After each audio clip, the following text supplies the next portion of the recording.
Students, how are you? Fine. હું Hemal sir અને આજના બાયોલોજીના લેક્ચરમાં આપ સર્વે વિદ્યાર્થી મિત્રોનું સ્વાગત કરું છું. મિત્રો, આપણે ભણી રહ્યા છીએ ધોરણ 12 સાયન્સ વિષય બાયોલોજી. ચેપ્ટર નંબર 7 ચાલુ છે કે જેમાં લાસ્ટ લેક્ચરની અંદર આપણે ઉદ્વિકાસનો સંક્ષિપ્ત અહેવાલ થોડુંક ટૂંકો કરી અને મૂકી દીધું હતું. એમાં એક લાસ્ટ ટોપિક બાકી હતો, એ જોવાનો છે. અને પ્લસમાં જે ગુજરાત બોર્ડ માટે અતિ મહત્ત્વનો કહી શકાય ને એવો એક ટોપિક કે જેનું નામ છે માનવ ઉદ્વિકાસ. આજના લેક્ચરની અંદર આપણે આ બે વસ્તુ જોવાની છે. તો પહેલાં 5 મિનિટની અંદર ફાસ્ટ ફોરવર્ડમાં લાસ્ટ લેક્ચરનું રિવાઇઝ કરી દઉં. ઉદ્વિકાસનો સંક્ષિપ્ત અહેવાલ આજથી લગભગ 3000 મિલિયન વર્ષ પહેલાં અકોષીય સજીવો અસ્તિત્વમાં આવ્યા. ઉદ્વિકાસની પ્રક્રિયા થઈ હશે. એના લીધે મહાઅણુઓની ફરતે રસ સ્તર જેવી એક રચના બની હશે. એના લીધે આજથી 2000 મિલિયન વર્ષ પહેલાં પૃથ્વી ઉપર પ્રથમ કોષીય જીવ અસ્તિત્વમાં આવ્યા હશે. હજુ સમય પસાર થયો હશે. એની અંદર વિવિધ અંગિકાઓ બની. આ અંગિકાઓ પૈકીની એક અંગિકા કઈ? તો કે આ અંગિકાઓ પૈકીની એક અંગિકા કે જેનું નામ હતું હરિતકણ. હરિતકણે પ્રકાશ સંશ્લેષણ કર્યું. પ્રકાશ સંશ્લેષણ થયું, પાણીનું વિયોજન થયું. પાણીનું વિયોજન થયું તો ઓક્સિજન મુક્ત થયો. મુક્ત થયેલો આ ઓક્સિજન છે એ હવામાં પડ્યો, એટલે રિડ્યુસિંગ પ્રકારનો એટમોસ્ફિયર ઓક્સિડાઇઝિંગ પ્રકારનું થવા માંડ્યું. હજુ સમય પસાર થયો. હજુ જેમ જેમ સમય પસાર થતો ગયો ને મિત્રો, તેમ તેમ એક કોષીય સ્વરૂપોમાંથી બહુકોષીય સ્વરૂપો અસ્તિત્વમાં આવ્યા. એવું માનવામાં આવે છે કે આજથી 500 મિલિયન વર્ષ પહેલાં પ્રથમ અપૃષ્ઠવંશીઓ અસ્તિત્વમાં આવ્યા. 350 મિલિયન વર્ષ પહેલાં જડબા વગરની માછલી અસ્તિત્વમાં આવી. 320 મિલિયન વર્ષ પહેલાં સામુદ્રિક વનસ્પતિઓ, સીવીડ્સ અને જૂજ વનસ્પતિઓ અસ્તિત્વમાં આવી. હવે વનસ્પતિ છે એ પૃથ્વી ઉપર આવવાવાળા પ્રથમ સજીવો હતા. જ્યારે પ્રાણીઓ પૃથ્વી ઉપર આવ્યા ને ત્યાં ઓલરેડી આખી જમીન છે નવી વનસ્પતિ દ્વારા ઓક્યુપાય થયેલી હતી. હજુ સમય પસાર થયો તો એક જાડા મીનપક્ષવાળી, જાડા અને ભારે મીનપક્ષવાળી એક માછલી છે કે જે જમીન ઉપરથી પહેલાં, પાણી ઉપરથી પહેલાં જમીન ઉપર આવી હતી અને પાછી દરિયામાં જતી રહી. 350 મિલિયન વર્ષ પહેલાંની આ વાત છે. આપણે તો એવું લાગતું હતું કે આ માછલી લુપ્ત થઈ ગઈ છે, પણ 1938માં દક્ષિણ આફ્રિકામાંથી એક સિલિકાન્થ તરીકે ઓળખાતી માછલી મળી. એના ઉપરથી ખબર પડી કે ના, એ માછલી હજુ અસ્તિત્વ ધરાવે છે. આ માછલીઓનું એક ગ્રુપ હતું. એ ગ્રુપનું નામ આપી દીધું લોબફિન્સ. અને એમ કહેવાય છે કે આ લોબફિન્સમાંથી જ એકચ્યુઅલમાં ઉભયજીવી અસ્તિત્વમાં આવ્યા. બરાબર? ઉભયજીવી પૈકી કે અત્યારે અસ્તિત્વમાં ધરાવે છે તો કે ડેડકા સલામાન્ડર જેવા ઉભયજીવીઓ હાલ પણ અસ્તિત્વ ધરાવે છે. હજુ સમય પસાર થયો, હજુ ઉદ્વિકાસની પ્રક્રિયા થઈ તો ઉભયજીવી સરીસૃપ તરીકે વિકસિત થયા. સરીસૃપના ઈંડા હતા ને શુષ્ક હતા, એના ફરતે જાડું આવરણ હતું કવચવાળું, એટલે એના તરુણ અને ઉત્તરજીવિતા વધારે ઉભયજીવીની સાપેક્ષમાં વધારે મળી. બરાબર? મોટાભાગના ઉભયજીવી નાશ પામી ગયા, સરીસૃપ નાશ પામી ગયા, પણ હજુ કાચબા, કશ્યપ અને મગર જેવા સરીસૃપો જોવા મળે છે. મિત્રો, અતિ 200 મિલિયન વર્ષ પહેલાંની વાત આપણે કરીએ ને તો પૃથ્વી ઉપરના પ્રભાવી પ્રાણી કોણ હતા? તો કે સરીસૃપો જ હતા. વનસ્પતિ કોણ હતી? તો કે હંસરાજ જેવી ત્રિઅંગી વનસ્પતિ કે હતી કે જે કોલસાના નિર્માણમાં વપરાઈ ગઈ. આજથી 200 મિલિયન વર્ષ પહેલાં ઇથિયોસોરસ તરીકે ઓળખાતા સરીસૃપ કે જે મત્સ્ય જેવા સરીસૃપ તરીકે ડેવલપ થવા માટે જમીન ઉપરથી પાણીમાં સ્થળાંતરિત થયા. અને આ વખતે જમીન ઉપર પ્રભાવી કોણ હતું? જમીન ઉપર પ્રભાવી હતા ડાયનોસોર્સ. ડાયનોસોર્સ ઘણા બધા ટાઈપના, ઘણી બધી વેરાયટીના હતા, પણ એમાંથી ટાયરોનોસોરસ રેક્સ, ટી-રેક્સ મોટામાં મોટા કદના ડાયનોસોર્સ હતા. એના કટાર જેવા દાંત હતા, 20 ફૂટ જેટલી તો એની ઊંચાઈ હતી. મિત્રો, એવું માનવામાં આવે છે કે આજથી લગભગ 65 મિલિયન વર્ષ પહેલાં ડાયનોસોર્સ પૃથ્વી ઉપરથી લુપ્ત થઈ ગયા. શું કામ લુપ્ત થયા? તો કે એવું બન્યું હશે કદાચ કે આબોહવાકીય ફેરફાર સહન ના કરી શક્યા, અને કેટલાક એવું કહે છે કે તેઓ પક્ષીમાં ડેવલપ થઈ ગયા. સાચી વાત, મે બી આ બે વચ્ચેની પણ હોઈ શકે છે, આના કરતાં કંઈક અલગ પણ હોઈ શકે છે. પણ આ વાત આપણે અહીંયા સુધી સરીસૃપ સુધીની કરી, રાઈટ? હવે આપણે સસ્તનની વાત કરીએ તો પહેલા સસ્તન કોણ હતા? પૃથ્વી ઉપર અસ્તિત્વ ધરાવનાર પ્રથમ સસ્તનો કોણ હતા? તો કે છછુંદર જેવા સજીવો હતા. શ્રુઝ, છછુંદર છે ને એ પૃથ્વી ઉપર અસ્તિત્વ ધરાવનાર પ્રથમ સજીવો હતા. નાના કદના હતા. એના અશ્મિ છે ને એ ખૂબ જ નાના કદના હતા. પ્રથમ અસ્તિત્વ ધરાવતા સસ્તન કોણ હતા? તો કે સરીસૃપ છછુંદર હતા. અને એના અશ્મિઓ પણ નાના કદના મળી આવેલા છે આપણે. હવે ઉભયજીવી કરતાં ડેવલપ સરીસૃપ હતા, કારણ કે ઉભયજીવીના ઈંડા છે ને એના ફરતે ખાલી શ્લેષ્મનું આવરણ હતું, પણ એની સાપેક્ષમાં સરીસૃપના ઈંડા વધુ સારા નીકળ્યા, કારણ કે એના ફરતે કેલ્શિયમનું કવચ આવેલું હતું. પણ સસ્તન તો એના કરતાં વધારે ડેવલપ છે. સસ્તન તો અપત્ય પ્રસવી પ્રાણી છે, એટલે કે બચ્ચાને જન્મ આપે છે અને એનો ગર્ભ વિકાસ આખો માતાના પેટની અંદરની બાજુએ થાય છે, માતાના ઉદરની અંદર ગર્ભ વિકાસની પ્રક્રિયા થાય છે. તો આ તો બહુ સારા થયા ને, ઓની સાપેક્ષમાં તો ઘણા સારા રહ્યા. એટલે જો ઉભયજીવી કરતાં સરીસૃપની ઉત્તરજીવિતા સારી હોય તો સરીસૃપ કરતાં સસ્તનની ઉત્તરજીવિતા ઓબ્વિયસલી સારી જ રહેવાની, હે ને. સરીસૃપ કરતાં સસ્તનો પ્રમાણમાં વધુ વિકસિત સજીવો હતા. સસ્તન છે એ બાહ્ય ઉત્તેજના સામે પ્રતિચાર આપતા હતા, સંવેદનશીલ હતા. જો કોઈ પણ પ્રકારનો ભય ઉત્પન્ન થાય ને તો એની સામે રિએક્ટ પણ કરી શકતા હતા. એવું કહેવાય છે કે એ સમયગાળા દરમિયાન દક્ષિણ આફ્રિકાની અંદર ઘોડા, સસલા, રીંછ, બરાબર, અને હિપોપોટેમસ જેવા સજીવો રહેતા હતા. પછી એક વાત કહે છે મિત્રો, ખંડીય વિચલન. ટેક્ટોનિક પ્લેટ્સ હોય ને, આપણી આખી પૃથ્વી છે ને એ કેટલીક ટેક્ટોનિક પ્લેટ્સ ઉપર આવેલી છે. ટેક્ટોનિક પ્લેટ્સ છે ને સતત હલનચલન કરતી હોય, મૂવિંગ હોય છે. તો ખંડીય વિચલનની પ્રક્રિયા થઈને એ ખંડીય વિચલનની પ્રક્રિયા દરમિયાન આ ઉત્તર આફ્રિકા, અમેરિકા અને દક્ષિણ અમેરિકા, ખંડીય વિચલનની પ્રક્રિયા દરમિયાન ઉત્તર અમેરિકા અને દક્ષિણ, એટલે યુનાઇટેડ સ્ટેટ્સ ઓફ અમેરિકા શબ્દ ક્યાંથી આવ્યો? કારણ કે બે અમેરિકાનું છે, ઉપરવાળું ઉત્તર અમેરિકા, નીચેવાળું દક્ષિણ અમેરિકા. ખંડીય વિચલનની પ્રક્રિયા થઈ ને ત્યારે ઉત્તર અમેરિકા અને દક્ષિણ અમેરિકા એકબીજા હારે મળ્યા. હવે સ્વાભાવિક છે કે બેયની જમીન એકબીજા સાથે ટચ કરે તો સ્વાભાવિક છે કે બેયના પ્રાણીઓ એકબીજી જગ્યાએ મૂવ કરવા માંડશે. આવી પરિસ્થિતિમાં ઉત્તર અમેરિકાના જે પ્રાણીઓ હતા ને વધુ ડેવલપ્ડ હતા એઝ કમ્પેર ટુ દક્ષિણ અમેરિકાના પ્રાણીઓ. એટલા માટે ઉત્તર અમેરિકાના પ્રાણીઓ દક્ષિણ અમેરિકાના પ્રાણીઓનો નાશ કરી દીધો. નીટમાં પૂછાયેલા પ્રશ્નો, શું કામ ઉત્તર ખંડીય વિચલનના કારણે ઉત્તર અમેરિકાના પ્રાણીઓ દક્ષિણ અમેરિકાના પ્રાણીઓ ઉપર ભારી પડ્યા? તો કે એ વધારે ડેવલપ્ડ હતા, એટલા માટે ઉત્તર અમેરિકાના પ્રાણીઓ દક્ષિણ અમેરિકાના પ્રાણીઓ પર ભારે પડ્યા.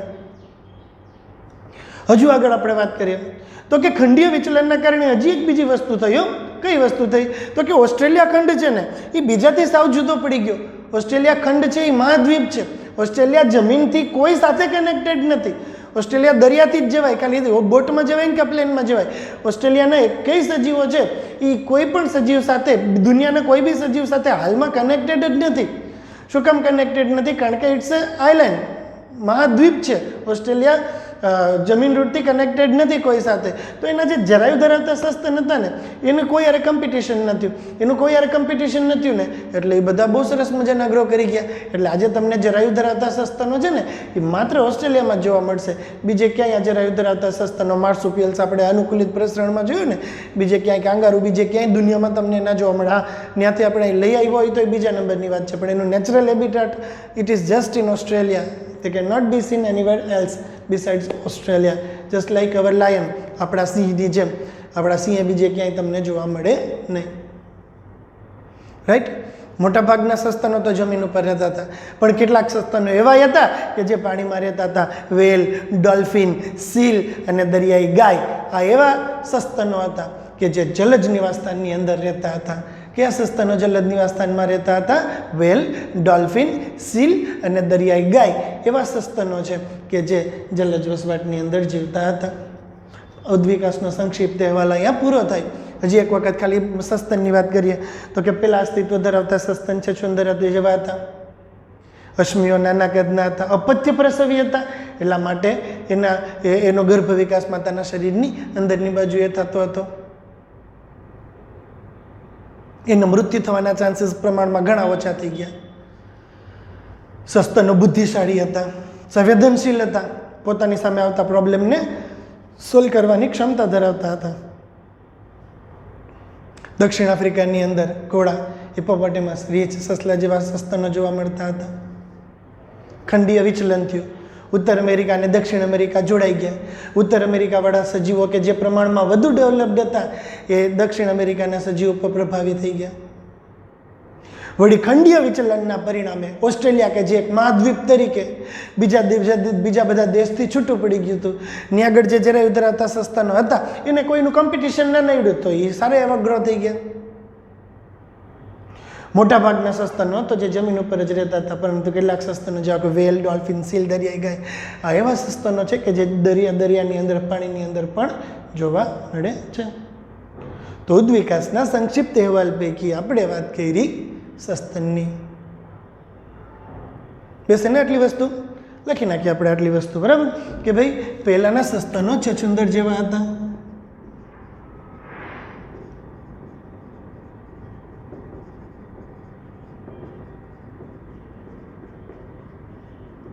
અશ્મિઓ નાના કદના હતા. અપત્ય પ્રસવી હતા, એટલે કે ગર્ભ વિકાસ સજીવ શરીરમાં થાય.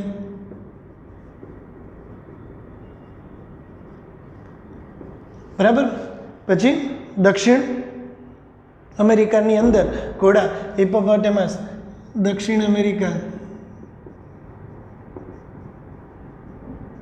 ઘોડા હિપ્પોપોટેમસ, રીછ, સસલા જેવા સસ્તનો જોવા મળતા હતા. સસ્તનો સંવેદનશીલ અને બુદ્ધિશાળી હોય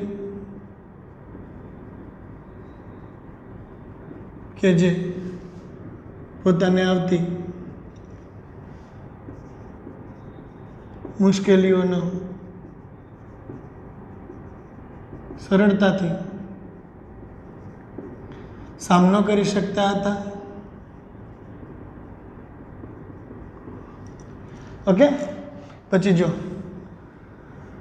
ખંડીય વિચલન થયું ને એના લીધે જે ઉત્તર અમેરિકા છે ને એ દક્ષિણ અમેરિકાને મળી ગયું. આ છે ઉત્તર અમેરિકા, આ છે દક્ષિણ અમેરિકા.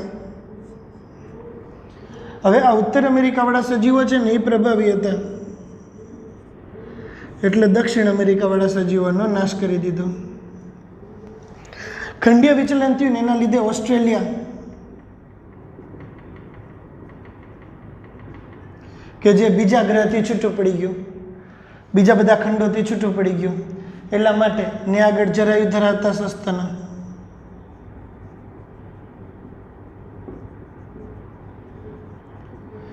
એને કોઈ કોમ્પિટિશન ના મળ્યું, એટલે સારા એવા ગ્રો થઈ ગયા. સમજ્યા બે સ્ટેટમેન્ટ?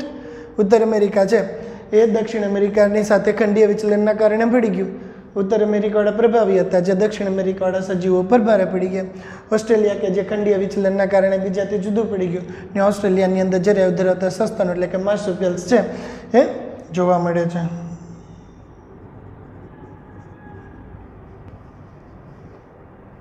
ઓકે. મોટાભાગના સસ્તનો ક્યાં જોવા મળે? તો કે મોટાભાગના સસ્તનો જમીન પર જોવા મળે, પરંતુ વેલ, ડોલ્ફિન, શીલ અને દરિયાઈ ગાય, વેલ, ડોલ્ફિન, શીલ અને દરિયાઈ ગાય, સ્ટીલર સી કાઉ રશિયામાંથી લુપ્ત થઈ ગઈ હતી ને એ જલીય સસ્તનો છે. તો ઉદ્વિકાસનો સંક્ષિપ્ત અહેવાલ અંગેની વાત અહીંયા પૂરી થાય. રેડી બધાને આખી વસ્તુ? ઉદ્વિકાસનો સંક્ષિપ્ત અહેવાલ. હવે મનુષ્યની અંદર, માનવની અંદર કેવી રીતે ઉદ્વિકાસની પ્રક્રિયા થઈ એ આપણો આના પછીનો ટોપિક રહેશે, મનુષ્યનો ઉદ્વિકાસ. એના પછીનો ટોપિક આપણે કયો થશે? મનુષ્યનો ઉદ્વિકાસ. ગુજરાત બોર્ડમાં બહુ અગત્યનું માનવ ઉત્ક્રાંતિ અને ઉદ્વિકાસ.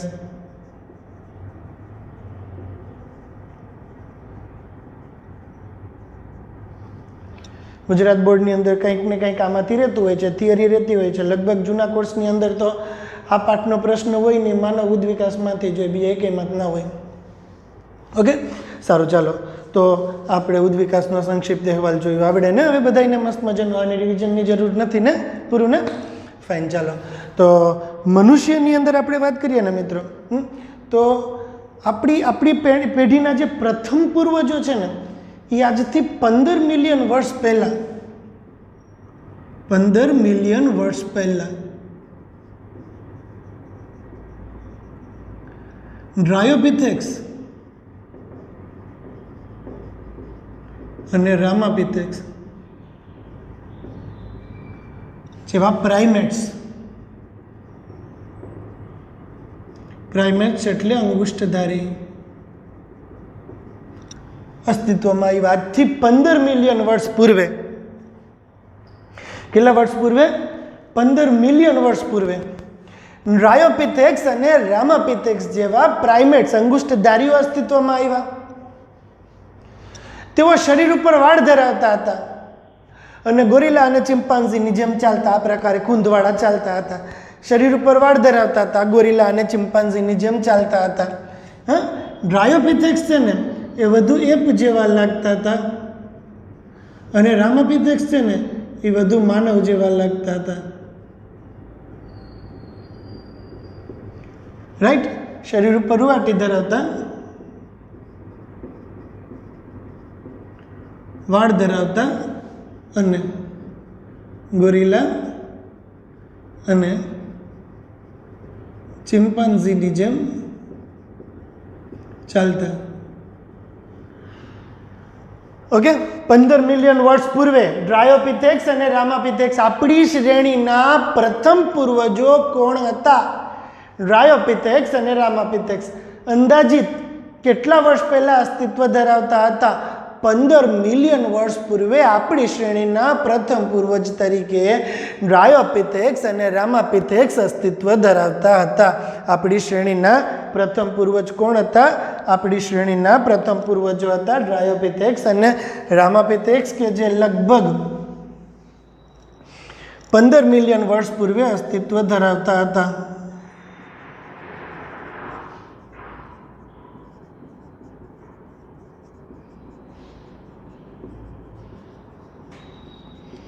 ઓકે, તેઓના શરીર ઉપર વાળ રહેતા હતા, ગોરિલા અને ચિમ્પાન્ઝીની જેમ ચાલતા હતા.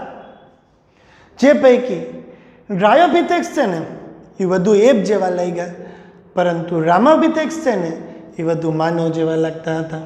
મનુષ્ય જેવા કોણ લાગ્યા? રામાપિથેક્સ લાગ્યા, ડ્રાયોપિથેક્સ ના લાગ્યા. તો બને ને, બધી લીટીમાંથી પ્રશ્ન બને કે પેલા અશ્મિઓ કેના? તો કે ડ્રાયોપિથેક્સ અને રામાપિથેક્સના. ક્યારના? તો કે 15 મિલિયન વર્ષ પહેલાના. કેવા હતા? તો કે શરીર ઉપર વાળ ધરાવતા હતા અને ગોરિલા અને ચિમ્પાન્ઝીની જેમ ચાલતા હતા. ઓકે, હવે ડ્રાયોપિથેક્સ વધુ કેના જેવા લાગ્યા? એપ જેવા. રામાપિથેક્સ વધુ કેના જેવા લાગ્યા? મનુષ્ય જેવા લાગ્યા. બરાબર છે? હવે આપણે વાત કરીએ ને તો ઇથોપિયા અને તાંજાનિયામાંથી પણ કેટલાક અશ્મિઓ મળ્યા છે માનવ જેવા લાગ્યા. ઇથોપિયા અને તાંજાનિયામાંથી માનવ જેવા અશ્મિઓ મળી આવ્યા.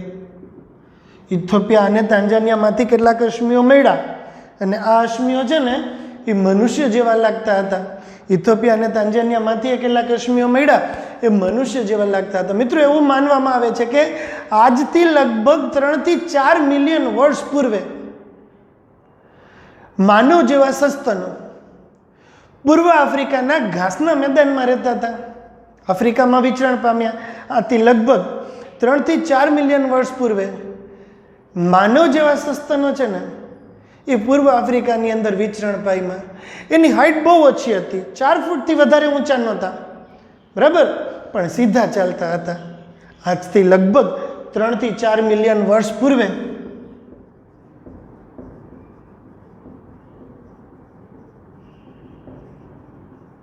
તેઓ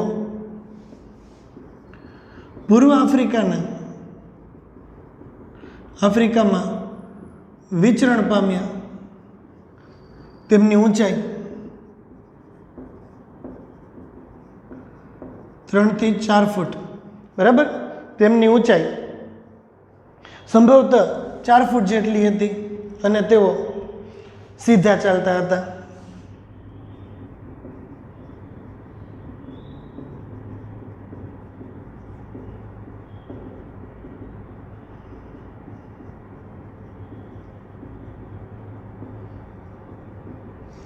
ઓકે, આ બધા અશ્મિઓ પૈકી ઓસ્ટ્રેલોપેથિસન કે જે 2 મિલિયન વર્ષ પૂર્વે આફ્રિકામાં વસવાટ કરતા હતા.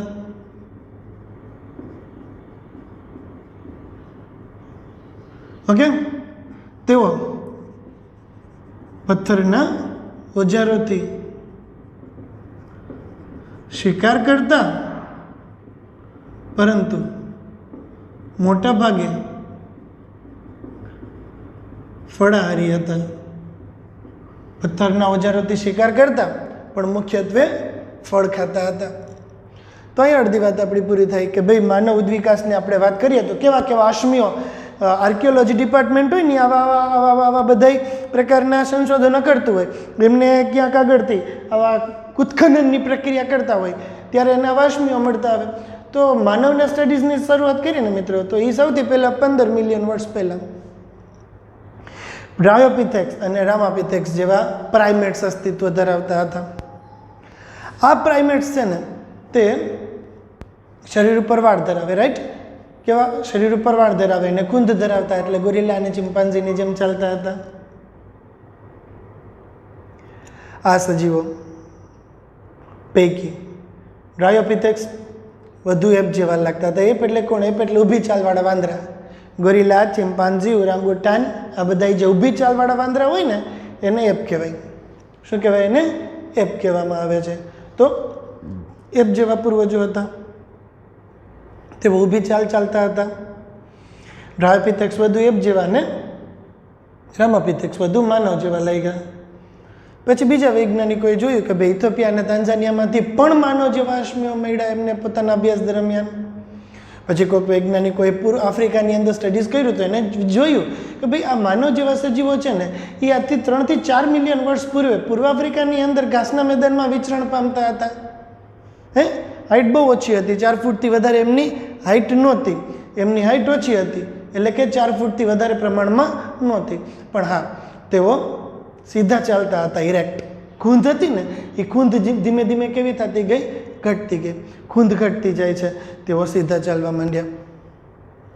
હજી આગળ સમય પસાર થયો હતો કે 2 મિલિયન વર્ષ પહેલાં છે ને ઓસ્ટ્રેલોપેથિસન અથવા ઓસ્ટ્રેલોપિથેક્સ તરીકે ઓળખાતા એક પ્રાઇમેટ્સ છે ને એ આફ્રિકામાં રહેતા હતા. બરાબર? અને એની આજુબાજુના સ્ટડીઝ કરતાં ખબર પડી કે પથ્થરના ઓજારથી શિકાર કરતા, પણ મેઇનલી ફ્રૂટ્સ ખાવાવાળા હતા. એટલે જો કોણ કોણ આવ્યા? પહેલાં 3 આવ્યા. ડ્રાયોપિથેક્સ આવ્યા, રામાપિથેક્સ આવ્યા અને ઓસ્ટ્રેલોપિથેક્સ આવ્યા. ડ્રાયોપિથેક્સ અને રામાપિથેક્સ ટાઈમ પીરિયડ કયો?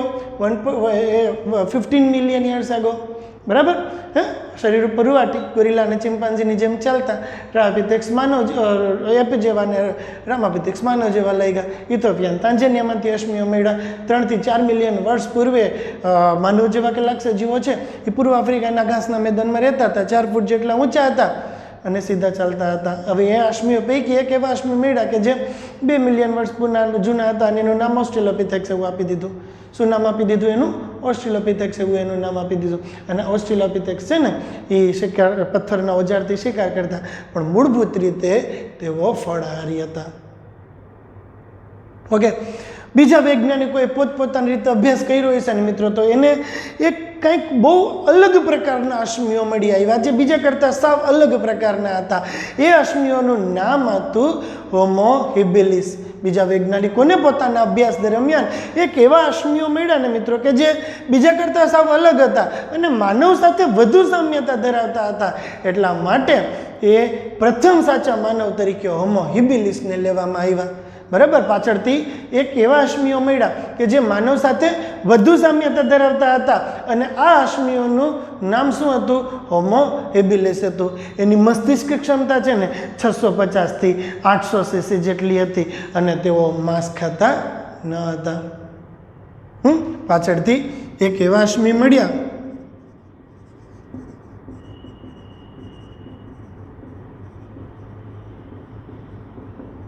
કે જે આધુનિક માનવ સાથે સામ્યતા ધરાવતા હતા.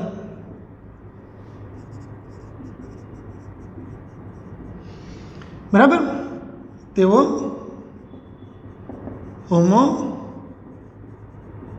હેબિલિસ હતા, પ્રથમ સાચા માનવ. બરાબર, બન્યો આપણો પ્રશ્ન.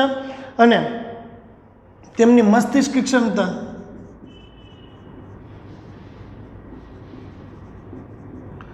તેમની મસ્તિષ્ક ક્ષમતા 650 થી 800 સીસી હતી. તેમની મસ્તિષ્ક ક્ષમતા કેટલી હતી? 650 થી 800 સીસી મસ્તિષ્ક ક્ષમતા એમની હતી. પછી 1891માં જાવામાંથી એક પાછા બીજા અશ્મી મળ્યા. એનું નામ હતું હોમો ઇરેક્ટસ. એમની જે ખૂંધ હતી એની સાવ વહી ગઈ હતી. હોમો ઇરેક્ટસ સીધા થઈ ગયા હતા. એની ઓસ્ટ્રેલોપિથેક્સ હોમો હેબિલિસ હતા ને એના કરતાં પ્રમાણમાં વધુ ડેવલપ્ડ હતા. અને આ છે ને માંસ ખાતાના હતા, આના કરતાં વધુ ડેવલપ્ડ હતા. એના મગજનું કદ, મસ્તિષ્ક ક્ષમતા લગભગ 900 સીસી જેટલી હતી. હોમો ઇરેક્ટસ 1891માં જાવામાંથી એના અશ્મિઓ પ્રાપ્ત થયા અને ઓના કરતાં વધારે ડેવલપ્ડ હતા. એનું મગજ એ પ્રમાણમાં મોટું હતું, લગભગ 900 સીસીનું હતું. અને એનો ટાઈમ પીરિયડ હતો 1.5 મિલિયન વર્ષ પહેલાં.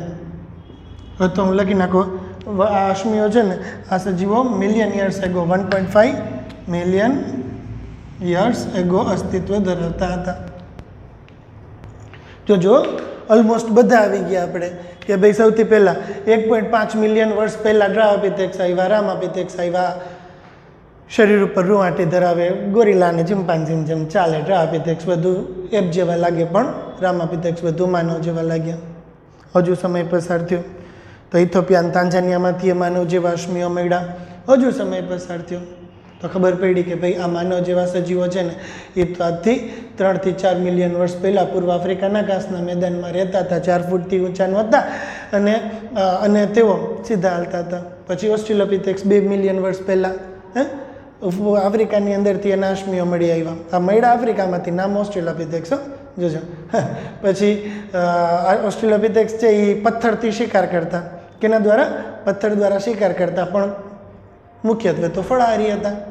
પછી બીજા અશ્મિઓ મળ્યા કે જે માનવ સાથે વધુ સામ્યતા ધરાવતા હતા. એ હતા પ્રથમ સાચા માનવ, નામ એનું હોમો હેબિલિસ. 650 થી 800 સીસી જેટલી એની મસ્તિષ્ક ક્ષમતા, એના મગજનું કદ, અને તેઓ માંસ ખાતા ન હતા. પછી 1891ની અંદર જાવામાંથી એક અશ્મિ મળ્યા, નામ એનું હોમો ઇરેક્ટસ.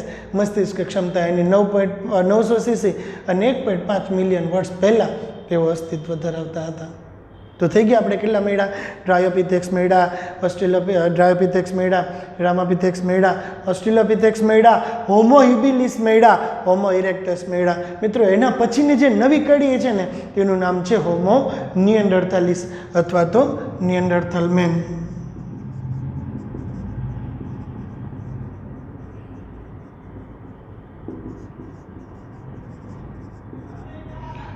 નિએન્ડરથલ માનવ. જર્મનીની નિએન્ડરથલની ખીણમાંથી એના અશ્મિઓ મળ્યા ને, જર્મનીની નિએન્ડરથલની ખીણમાંથી એના અશ્મિઓ મળ્યા ને એટલે એને નિએન્ડરથલ મેન કીધું. નિએન્ડરથલ મેન નામ ક્યાંથી આવ્યું? જર્મનીની નિએન્ડરથલની ખીણમાંથી એના અશ્મિઓ મળ્યા એટલા માટે એને નિએન્ડરથલ મેન કહેવામાં આવ્યા. એની મસ્તિષ્ક ક્ષમતા 1400 સીસીની હતી. કેટલી મસ્તિષ્ક ક્ષમતા હતી એની? 1400 સીસી એની મસ્તિષ્ક ક્ષમતા હતી. અને તેઓ 1 લાખથી 40,000 વર્ષ પૂર્વે જીવતા હતા. શરીરને ચામડાથી ઢાંકતા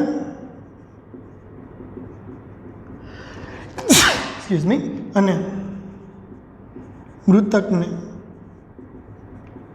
દાટતા પહેલી વાર એવા સજીવો આવ્યા કે જે દાટવાની શરૂઆત કરી, ડેડ બોડીઝને દાટતા હતા તેઓ. ઓકે, ફરીથી એક વખત કે ભાઈ માનવના પહેલાં હોમો ઇબિલિસથી ચાલુ કરીએ કે ભાઈ પહેલાં એવા સજીવો મળ્યા કે જે ઓલમોસ્ટ માનવ જેવા લાગતા હતા અને એનું નામ આપી દીધું આપણે હોમો ઇબિલિસ. હોમો ઇબિલિસ એવા સજીવો હતા કે જે પ્રથમ માનવ જેવા લાગતા હતા. મસ્તિષ્ક ક્ષમતા પ્રમાણમાં ઓછી હતી, 650 થી 800 cc જેટલી હતી, બરાબર હે. અને એ છે એ માંસ ખાતા ન હતા. એમાંથી ડેવલપ થઈને 1891ની અંદર એક નવા અશ્મી મળ્યા, નામ આપ્યું એનું હોમો ઇરેક્ટસ. જૂના હતા 1.5 મિલિયન વર્ષ જેટલા, મસ્તિષ્ક ક્ષમતા 900 cc જેટલી હતી અને તેઓ માંસ ખાતા હતા. હોમો નિઅન્ડરથલિસ અથવા તો નિઅન્ડરથલ મેનમાં આપણે મળ્યા. હવે નિઅન્ડરથલ મેન છે ને 1,40,000 વર્ષ પૂર્વે અસ્તિત્વ ધરાવતા હતા. બહુ સારી એવી મસ્તિષ્ક ક્ષમતા હતી, 1400 cc જેટલી એની મસ્તિષ્ક ક્ષમતા હતી, એટલે બુદ્ધિ ચાતુર્ય એની પાસે હતું.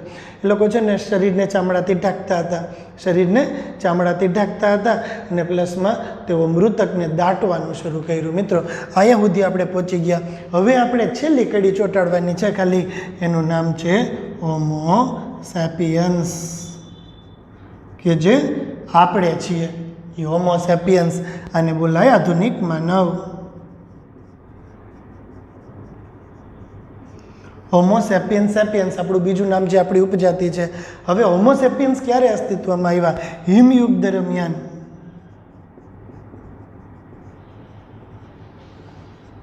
આશરે 75,000 વર્ષ પૂર્વે.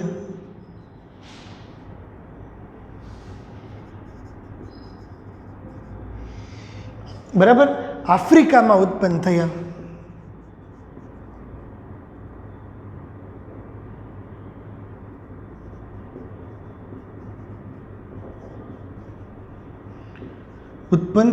અને ત્યાંથી બધે જ વિચરણ પામ્યા. આફ્રિકામાં ઉત્પન્ન થયા, ત્યાંથી બધે જ વિચરણ પામ્યા. 18,000 વર્ષ પૂર્વે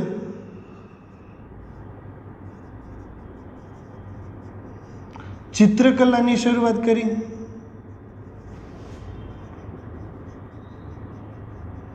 કે જે મધ્યપ્રદેશ, સાયસન જિલ્લો અને ભીમલગતાની ગુફાઓમાં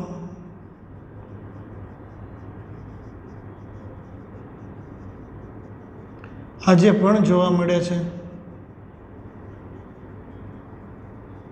અને 10,000 વર્ષ પૂર્વે